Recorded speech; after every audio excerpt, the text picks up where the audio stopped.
Welcome to Lingua Latina Tutorials with Mr. K. In the following video, I'll explain the grammar and syntax found in Chapter 47 of Hans Orberg's Roma Aeterna. To get a full explanation of the grammar and syntax in this chapter, consult the Latine Disco text for the Roma Aeterna book. So let's begin. You'll see that our chapter begins with a picture of Aulus Gellius. So I'll read this introduction here. Graeci et Romani ex auli Gellii noctium Atticarum libro septendecimo capitulum vicesimum et unum. So we have here the Greeks and the Romans. This is chapter 21 from book 17 of Aulus Gellius's Attic Nights. So Attic Nights, it's an odd name for this collection of essays. He apparently gave the book Attic Nights its name because he was spending time in Attica, and you can see a picture here of Attica, part of Greece, the region around Athens. So in the winter evenings, the long winter evenings, he started writing this book, and so he called the book Attic Nights. So it's a collection of essays on a variety of topics, but this section in our Roma Aeterna book focuses on Roman and Greek authors and literature and the times in which they were written, and a little bit of a comparison to the political leaders that were ruling at the time when they were written. So he wrote this book around 150 AD. And the picture that we have at the very beginning, we have a picture of Socrates, the famous Golden Age Greek philosopher. Our first grammar feature is in line 18. So let's scroll down and take a look at line 18. So where should we begin? We'll start with incipiemus, and we'll go. This is quite a long line, so I think we'll stop somewhere after the section where we have the new grammar feature. So incipiemus igitura solone claro, quoniam de Homero et Hesiodo inter omnes fere scriptores constitit aetatem eos egisse, vel istem fere temporibus vel Homerum, aliquanto antiquiorum, utrumque tamen ante Romam conditam vexisse, silviis albae regnantibus, annis post bellum Troianum, ut Cassius in primo annalium de Homero atque Hesiodo scriptum reliquit, plus centum atque sexaginta, ante Romam autem conditum, ut Cornelius Nepos in primo Chronicorum de Homero dixit, annis circiter centum et sexaginta. Okay, so I read the whole paragraph there because it was all one sentence. Let's start with a translation. Therefore, we'll begin from the famous or well-known Solon. That's the lawgiver of Athens. Since it has been established that about Homer and Hesiod, it has been established among nearly every writer that they lived their lives either in nearly the same times, or that Homer was just a little bit older, and that both of them nevertheless lived before the founding of Rome, while the Silvian kings were reigning in Alba. In the years, or more than, after the Trojan War, more than 160 years after the Trojan War, as Cassius has left written in the first book of his annals about Homer and Hesiod. and then it gives another time. So after about 160 years after the Trojan Wars, and then before the founding of Rome, by nearly 160 years, as Cornelius Nepos said in his first, in the first of his chronicles about Homer. Okay, long sentence, and actually that contains a couple of grammar features that we need to point out. So first of all, constitit. This is an impersonal verb, so there's no subject in here. So it is established. It is an established fact. That's how you should translate this. It has been established that it has been established among nearly all writers. And then we have indirect statement after that, that they lived their lives. Aitatem eos egese. That they, so we have, that's why we have the infinitive here, and we have the subject accusative eos, that they lived. The next grammar feature we have is anis, and that is in line 22. So here we have anis post bellum Trojanum. So the reason that we have the ablative here of anis, the ablative case, it is the ablative of difference. The ablative difference. So we have here after the Trojan War by this number of years, by more than 160 years.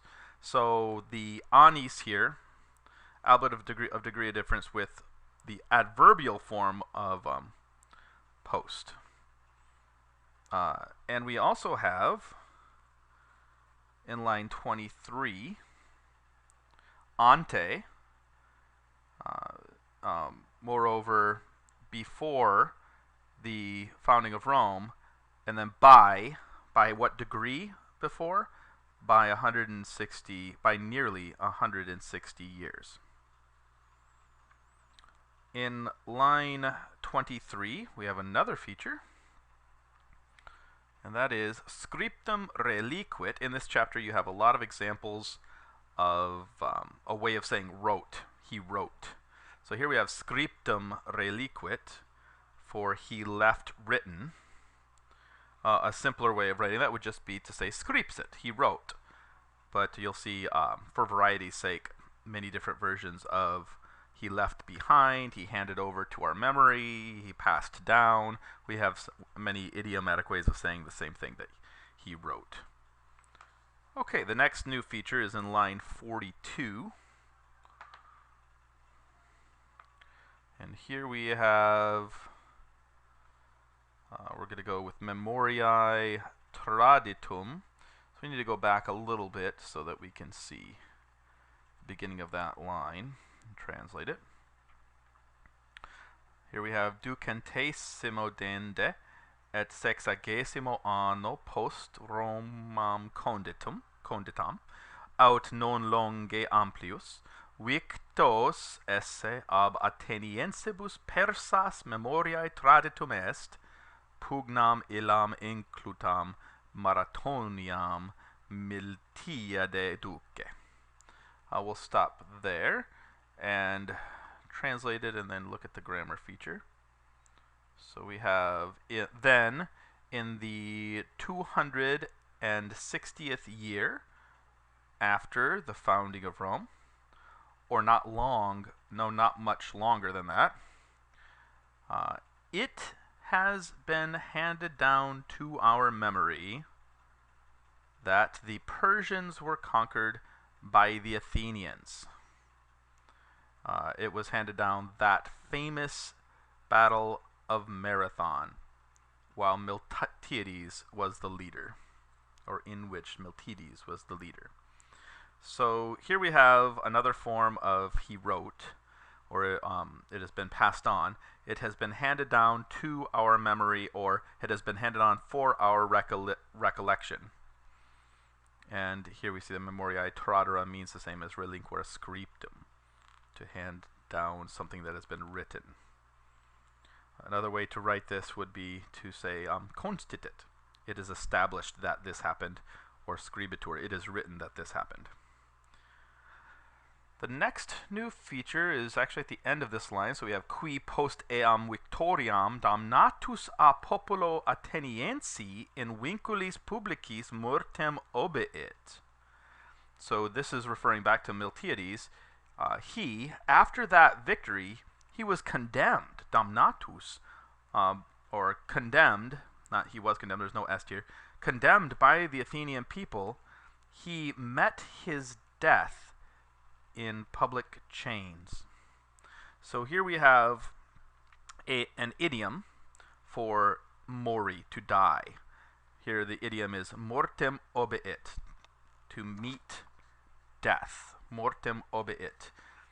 Orbire mortem, to meet death, is the same as mori, to die. So the next new feature we have is in line 52. Scroll down to 52. Here we have post deinde paucisanis Xerxes rex ab Atheniensibus et pleraque Graecia Themistocles duce navale proelio quod ad Salamina factum est victus fugatusque est. So then, after a few years, King Xerxes was, we got to go to our verb here, was defeated and put to flight by the Athenians and most of Greece, while Themistocles was the leader. Xerxes was defeated in a naval battle which took place at Salamis. So the new feature here in line 52 is, we've seen it before, and we're going to see several more examples of this. It's another example of the ablative of degree of difference. And we have, again, we have post, and then paucisanis. Then after a few years, but we know that post doesn't take the ablative here, so it's afterwards by a degree of a few years. That's our ablative of degree of difference. In line 61, we have another example of a new feature. Read this. We have Romae autem per eas tempestates decemviros legibus scribundis creatos constitit tabulasque ab his primo decem conscriptas mox alias duas aditas. So we have here, but in Rome, at these times, it is an established fact. We have constitit again. It's an established fact that 10 men were chosen for writing laws, and that the tablets, and that 10 tablets were written by these men. At first, 10 tablets were written. Soon after, two more were added. So the new feature we have in these lines is we have, first of all, a dative of purpose with legibus scribundis.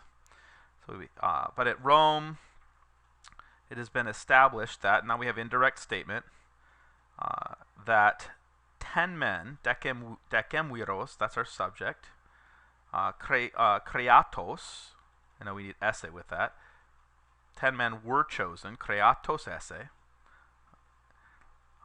for the writing of laws, literally for laws needing to be written. So this is a dative of purpose, chosen for that purpose, for the purpose of writing laws. And scribundis is our gerundive. Gerundive because scribundis is actually acting like an adjective modifying the laws needing to be written. One thing that's unusual about this form, scribundis, is that you would expect, as you see in the margin, scribendis. This is an older form, or a modified form, which you actually see in the word itself, gerundive, undiv, the undus ending. So it's just an alternate form of scribendis. The next new feature is in line 65. So we'll start here with Bellum deinde in terra Graecia maximum Peloponnesiacum quod Tucidides memoriae mandavit coeptum est circa annum fere post conditam Romam trecentessimam vicesimam tertium. Okay, so we have then the greatest war in the land of Greece, the Peloponnesian War, which Thucydides has handed down for our recollection, or to recollection, began around the 323rd year, nearly around the nearly the 323rd year after the founding of Rome. So here the new feature we have is another way of saying he wrote, okay, which Thucydides wrote about, or we could say quo Thucydides scripsit, about which de quo Thucydides wrote, or handed down to our memory, tradora memoriae. So memoriae mandavit, he handed it down for our recollection or to our recollection. The simplest way to write this would just be to say that Thucydides wrote about it, scripsit, or noted it, notavit. The next new feature is in line 82.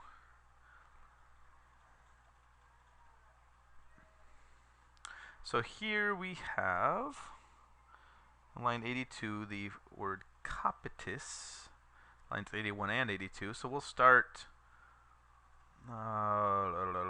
here with paucisque. Paucisque annis post Socrates Athenis capitis damnatus est, et in carcere veneno necatus. So a few years later, we have another example, paucis annis post, of the ablative of difference. Afterward, by a few years, or after a few years, Socrates was condemned to death. Damnatus est capitis, genitive, and was killed by poison in prison. So here we have capitis damnatus est, which is an example of a judicial verb, damnatus est, with a genitive. Usually these genitives are genitives of penalty, genitives of accusation, to be accused of a thing. But here we have the actual penalty. He was condemned to death.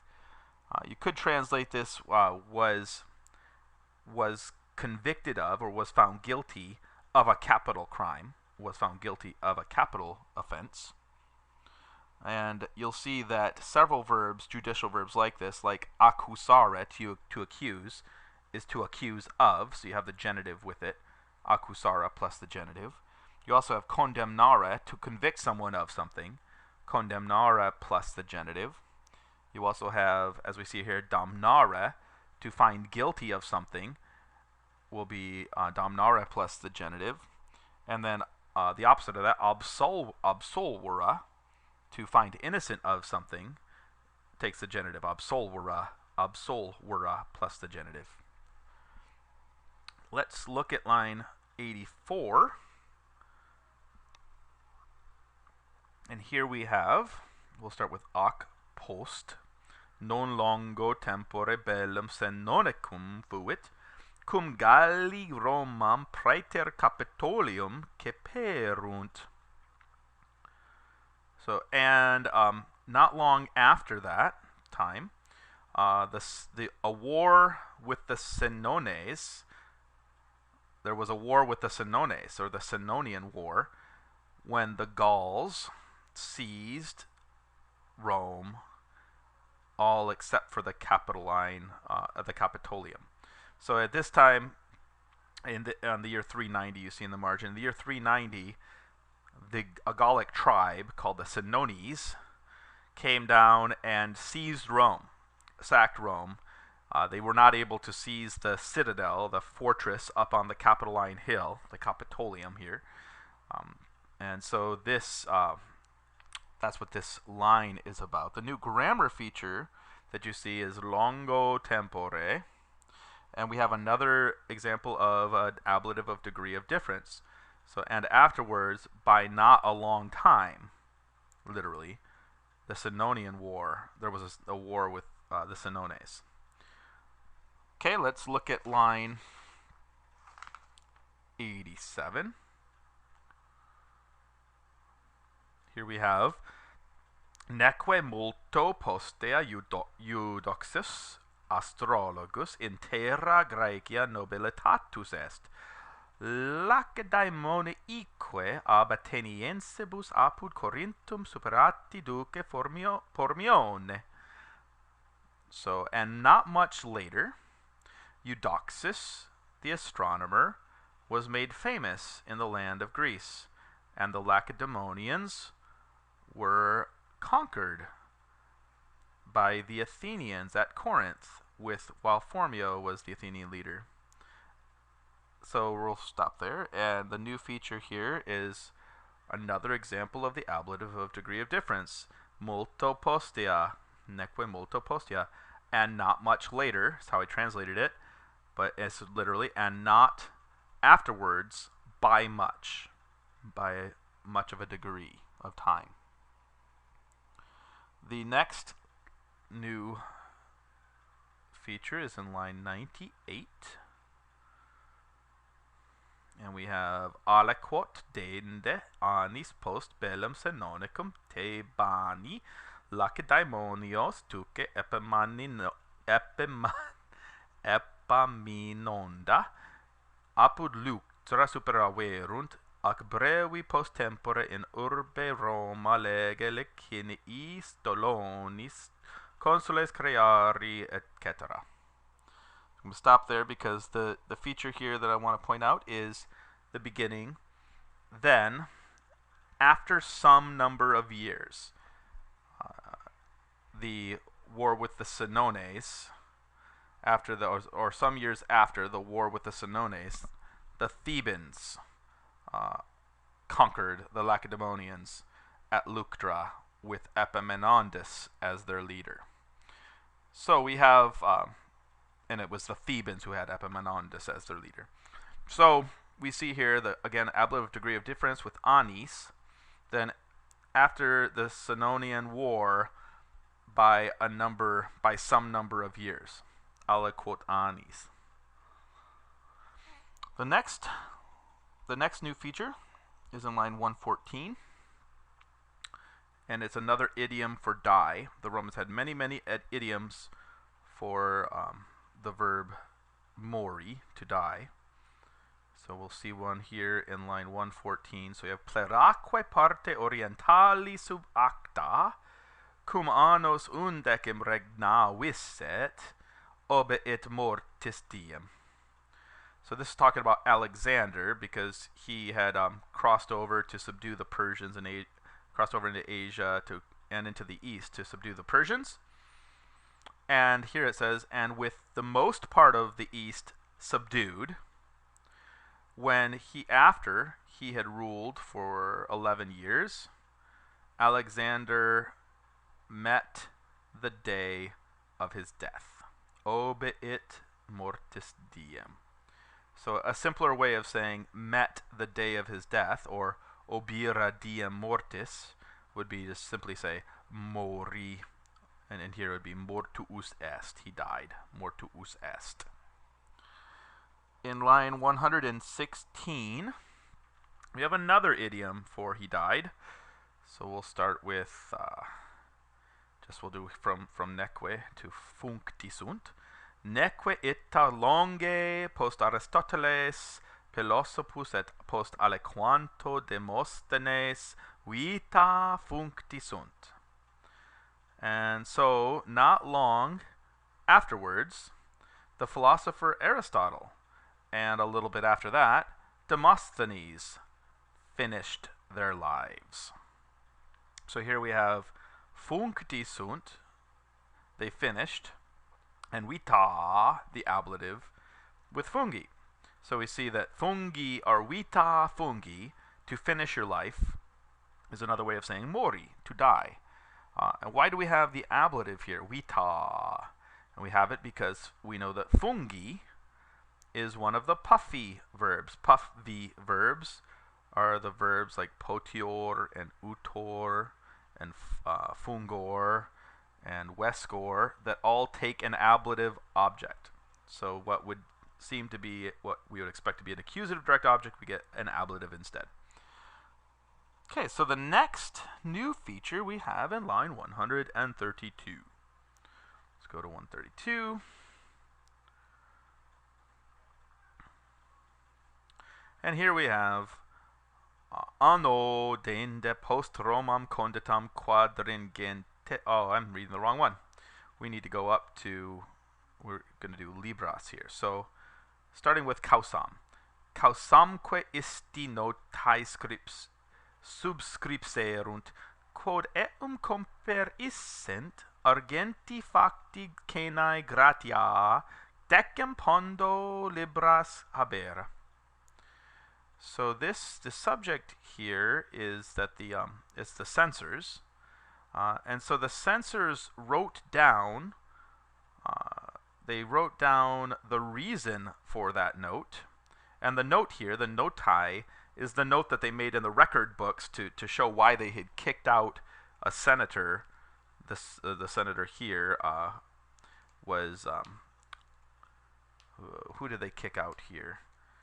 It's in that same time, Gaius Fabricius, Luscinus, and Quintus Camillus Pappus were the censors in Rome, and oh yeah, they removed Publius Cornelius Rufinus.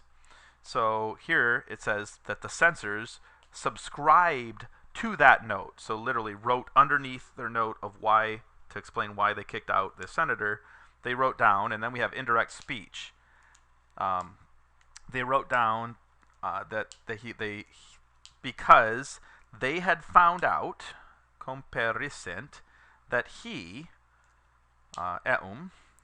had 10 pounds in weight of silver, argenti, made for the purpose of having a dinner, for the purpose of his dinner silverware. So basically, they kicked him out because he had 10 pounds of silverware, literally made of silver, and so they thought that was too much of a luxury, so they kicked him out of the Senate.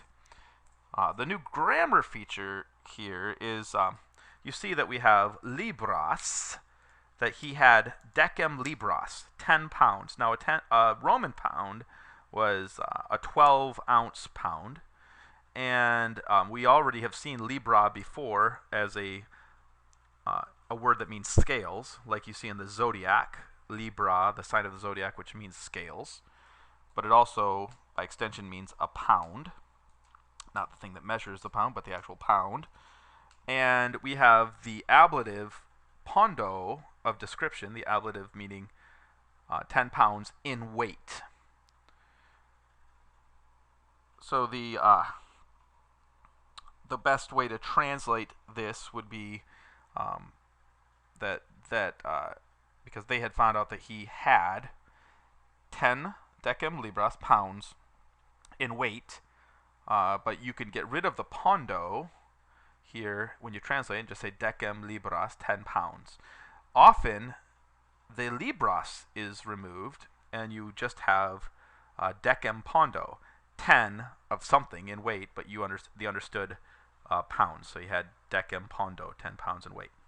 Also, our word in English, pound, comes from pondus, ponderus, the neuter noun from which we get that's the neuter noun from which we get pound, the word in Latin that means weight.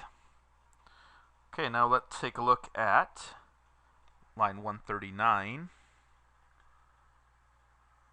Here we have annis deinde postea Paulo pluribus quam vigenti pace cum poenis facta consulibus Gaio Claudio Cantone Appii Caeci Filio, etc. The main feature here, we have we have annis again as our ablative of difference. Then more than, a little more than 20 years later. Then, so let's literally translate this, afterwards by a little more than 20 years. Both Anis and Paulo are ablatives of degree of difference. Little more than years, a little more than Viginti Anis, and by a little bit, Paulo.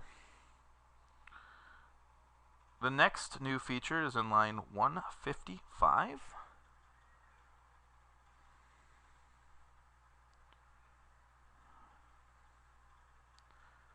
And here we have, I believe we're going to start with, we're going to have to start up here at anno. Anno deinde post Romam conditam quingentesimo undevicesimo Spurius Carvilius Ruga primus Romae de amicorum sententia divortium cum uxore fecit, quod sterilis esset, jurasetque apud censores uxorem se librum quae rundorum causa habera. We'll keep going. Eodemque anno Gnaeus poeta fabulus apud populum dedit. Okay, so we have here that then in the 519th year after the founding of Rome, Spurius Carvilius Ruga was the first guy in Rome, because of the, or at the behest of his friends, or because of the opinion of his friends, he was the he first made a divorce with his wife, literally, because she was sterile, and he swore in front of the censors that he had his wife for the purpose of producing children, or literally for the purpose of children to be produced. And then we have, and in the same year, Gnaeus Naevius, as a poet, put on some plays for the people. So here we have quae rundorum, and it's going with causa. We know that causa takes the ablative for the purpose of these things. So we have for the purpose of children to be sought, from quaerura. What's a little unusual about quae rundorum is we have quae rundorum. This is our gerundive. It's a verbal adjective that is modifying liberum, which is the genitive plural from liberi, of children. Notice that it's a contracted form. Instead of liberorum, we have liberum. So he swore that he had his wife for the purpose liberum, of children. And then we have the genitive plural gerundive, of children needing to be sought after, or to be sought. We would translate this as he had his wife for the purpose of trying to get children, or trying to have children. So another feature of this gerundive that we see that's unusual is we don't have quaerendorum, like you'd expect, but rather quaerundorum, which we saw earlier with the scribundi or scribundus, where we had instead of scribendus. This is just an alternate form of the gerundive with a undus ending, like we see in gerund or gerundive. The next new feature we have in line 160. And we have neque magno intervallo postea quintus ennius et juxta caecilius et terentius et subinde pacuvius et pacuio jam sene acius clariorque tunc in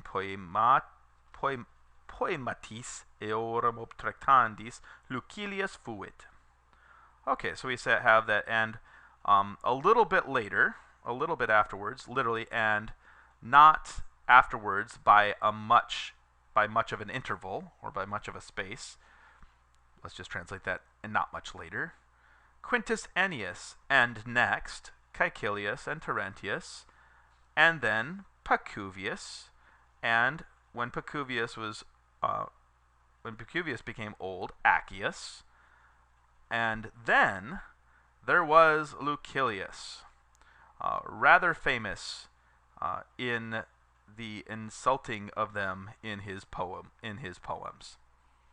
So the new feature we have in that line is another, that example at the very beginning of the line, neque magno intervallo postea, and afterwards, not by much of an interval, or not by much of a space of time, which is another example of the ablative of degree of difference.